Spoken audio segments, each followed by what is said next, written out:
If I told you to think of any one word to describe Asheville, lively, diverse, you'd pick just about anything, but so all kinds of beer.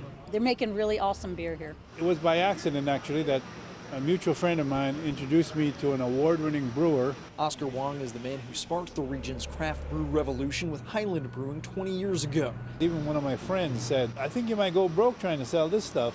It took them 8 years to turn a profit. The Southeast is the last in the country to actually embrace craft beer.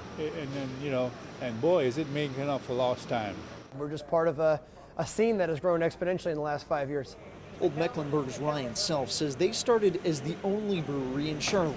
For them, being local has been huge. We're our customers' neighbors. We live in Charlotte as well. We work in Charlotte. We make a product for Charlotte. There's a lot of pride that comes with that. And nearly everyone is tapping the keg of brewing success. Our friends, the local breweries here are flourishing as well. We're all growing.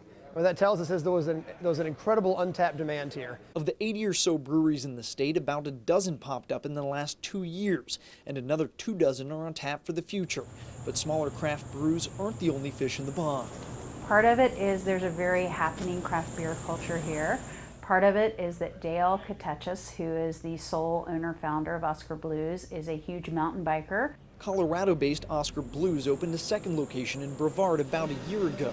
Marketing director Ann Fitton-Glenn says their owner's love of the outdoors also led them to some great natural resources. Well, it's very damp here. There's a lot of rain, but there's also very good water. It's a very neutral pH. Glenn says as long as people make good beer, the market has no limit. And that's all quickly stacking up to an insane amount of growth. In our first year of production, we shipped more than 10 million cans, all of which say Brevard, North Carolina, to 16 states up and down the East Coast. So if one word describes brew business, it's got to be bubbling. Andrew Sorensen, Time Warner Cable News.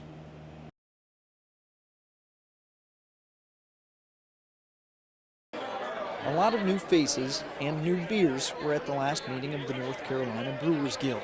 East North Carolina is almost like the Wild Wild West. Breweries like Jones County's Beer Army are popping up all over. Company spokesman Scott Andrews says there's a thirst for the jobs and the brews. The big growth in North Carolina brewing has really only occurred over the last 20 years or so. But the real story of beer in the state goes back more than 200 years. The Moravian Church of Winston-Salem was made up of German immigrants with a healthy beer tradition, says Old Salem Living History Supervisor Joanna Roberts. A brewery and distillery was something they established fairly early. It was a church-run business. It was actually run by the Single Brothers house. The brewery was one of, if not the first brewery in the state in the 1770s. Old Salem's head of restoration, John Larson, says most of their beer went to the intentionally English-looking tavern. The Moravians used this tavern as a way to introduce the public to the town at large. Basically, it was a marketing tool. The brewery faded in time, but Larson says it could serve its original purpose again with the right funds.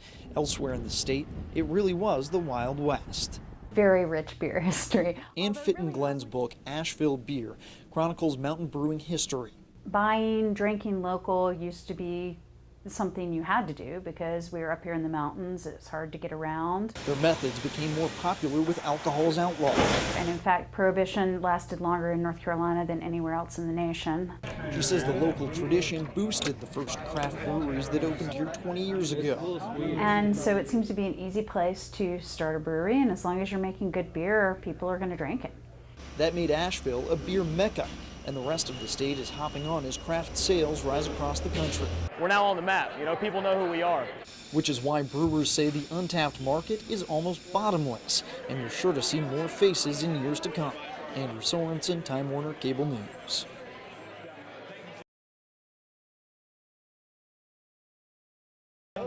After 20 years at Highland Brewing, Oskar is turning over what was once a pet project to his daughter Leah. It's been amazing to watch craft beer explode in North Carolina. Highland is expanding this year, keeping up with growth all over the state. There are limitations, of course, but I think it will grow to 2 or 3 times the current size that I'm aware of. Some of that growth is just next door. Gosh, there's all kinds of interesting things happening. Gabe Quisenberry oversees Colorado-based New Belgium's expansion.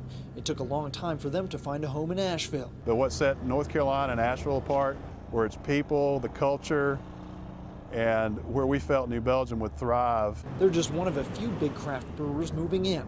And it happened to work out that it's part of a thriving East Coast beer mecca. Brian Grossman heads California's Sierra Nevada, opening near the Asheville airport.